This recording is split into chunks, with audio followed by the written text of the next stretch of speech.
This is Fisher Flying Products. I'm Dave Hartner. Welcome to The Nest. Our video newsletters provide weekly insight into building and flying our 15 wooden aircraft designs. Plini Motori of Italy is a gracious sponsor of our channel. Plini is the manufacturer of the Thor 250 DS, a two-stroke liquid-cooled 36 horsepower engine that is used in all of our single-seat designs. Please take the time to watch our videos to the end, as this assists us in the metrics that YouTube uses to rate our channel. Hit the like button if you feel that the content is worthy. We invite you to subscribe to our channel by clicking on the subscribe button and hitting the bell so that you are notified whenever we post our newsletters.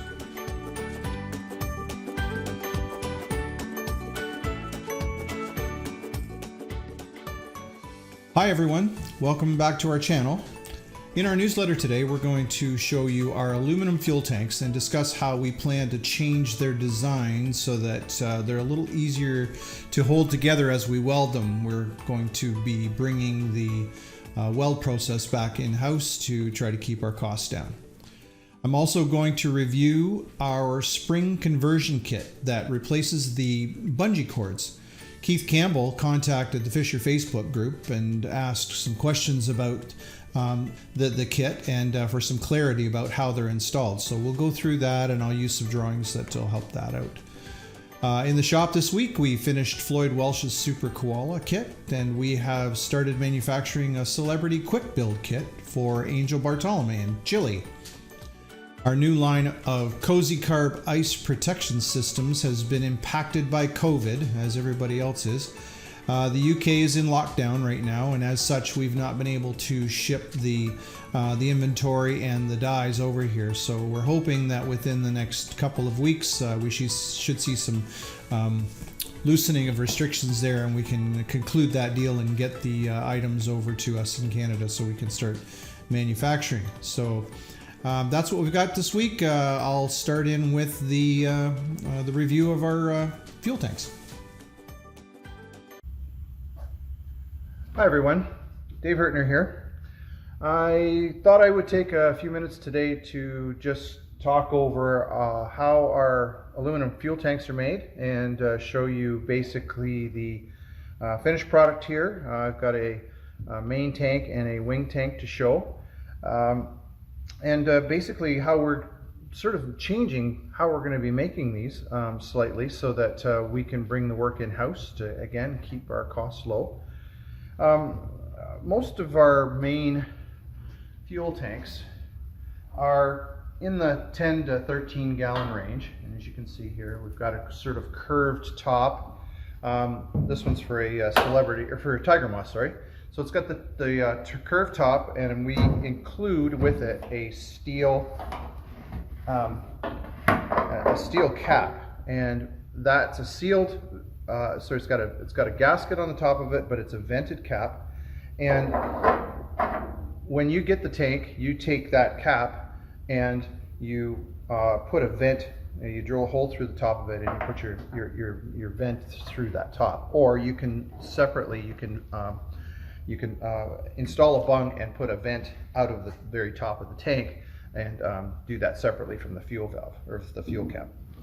So when we make these tanks, we have them, as you can see, these are all sort of seam welded and whatnot, and so we normally have them, we design them in a flat drawing program, and then we go out and we cut them out to the flat pattern and then have them bent on a brake as much as possible, because of course we want to avoid as many welds as possible. But these tanks, at least as we have made them so far, we haven't done a lot of the bending, but we're going to be taking the designs for these tanks now, and we're going to be giving them to a company that has a turret punch. And what they're going to be able to do is to be able to punch out most of the tank unit and then bend it up on brakes, and we'll have fewer welds, which is something that it keeps our costs down low, because these welds, these seam welds here, as you can imagine, along this here are very tricky to do. And I imagine a lot of people buy our tanks because they have they don't have the TIG welding capability, and this is also 50 thou material, so it's very difficult to weld in the just as as a material and to hold it in place and whatnot. So what we're doing is now we're going to be, as you can see, this top section here, we're going to be taking the top section, we're going to be adding tabs that go along here that go inside of the vertical section. And we're going to be able to sort of rivet it together with aluminum rivets before we weld it, which holds it all in place and keeps it all stable while we're welding it, which is again an ease for manufacturing for us. And they can do that very easily using the turret punch technology by being able to create the tabs, and I can show you later on what that might look like in a drawing.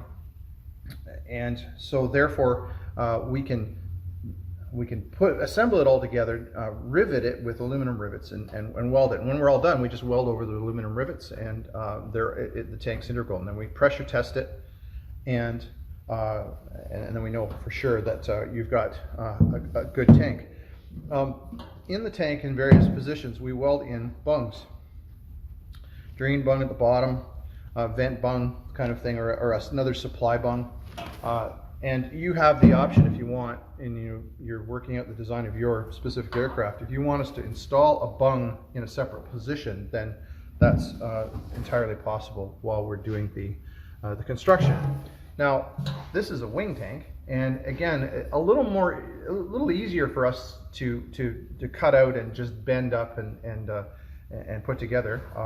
We use the same style of neck on the wing tanks, and we've taken to extending the cap out a little bit further so that we've got a little bit of height, and that the cover of the tank, it gives you a little more flexibility. You don't have to have the cover right on the tank, so that's something that we're also doing. The tanks are made out of 5052. Which is a nice weldable aluminum, and it has many of the properties of 6061, but it's not as brittle, and bends nicer and stays bent, kind of things nicer. Weldability is about the same, and so that doesn't change for us. So our tanks, they run about between $400 and $650. This is about $650, and then shipping on top of that. We put it in a wooden crate that will get it to you safely and intact.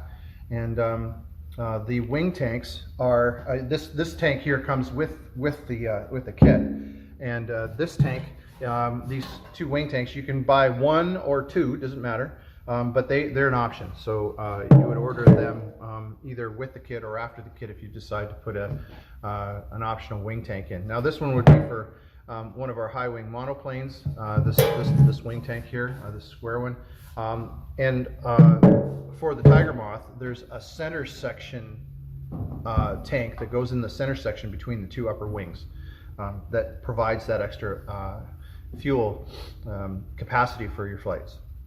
So anyway, that's just a quick overview of our tanks. We've had a tank fabricator working with us for a long time, and actually he's looking to retire before long, and so we're bringing him into our operation here, and we've now full TIG capabilities within house, and he's going to be working with us, welding for us, and teaching us how to properly weld and test our own tanks. So there you go. I'm going to take a few minutes now to go through with you on how to install our die spring gear suspension system that replaces the bungee cords on our models of aircraft. If you look at the die spring here, you'll see that there's two L-shaped brackets that fit through the die. The L-shaped brackets have a foot on the end of them that captures the die spring on either end, here and here. And the back of this bracket is flat. And so this is a sort of a lubricated area. These are both made of stainless steel, so they need to slide nicely on each other.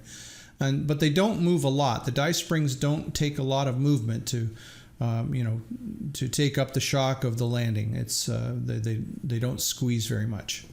So the first thing you want to do is you want to get those L brackets installed inside of the die springs, and then you want to locate your gear leg collars. And there's two different collars. There's a thicker one, and then there's a thinner one. And the thinner ones are because of the offset of the L brackets. As you can see, there's one inner here, and this one's inner, so they both get hooked up to the shorter gear leg collar. So you want to take the bolts and you want to install them into the collars, but not that far. The bolts end up going through the pipe eventually, but you need to get them in there and get them located. And then what you do is once you've got them installed on both collars, both sides, and then you install the collars and the die springs as a unit onto the pipe. And you do that just outside of these bolts, which retain the inner safety cable that keeps the two pipes from coming apart completely. Once you've got the assembly installed and in place and straight, basically, because if it's not tight, it could be twisted a bit. So you want to make sure that these bolts here are in alignment. Once you've got them in place, then one at a time, you take the bolt out of the L bracket, and you then take a drill bit that is just slightly smaller than the threaded portion of the gear leg bracket, and you drill down through the pipe, through the threaded portion. You want to be careful doing this, and if you don't feel comfortable doing this, then you drill it a little bit and you take it off and you do the final drilling afterwards and then put it back together. But when it's together, you want to tap through the gear bracket right into the leg so that you've got a tapped hole all the way through, and then you reinstall the cap screw all the way through and into the pipe. Now the cap screws, on final assembly, you should use some Loctite to make sure that they don't back out from this bracket. There's enough threaded portion inside the bracket that it will hold the bolt in. And I forgot to mention that you have to make sure that once you've got it in alignment, you want to make sure that the brackets are tightened down tight to the pipe, both sides. So you complete that for all four bolts.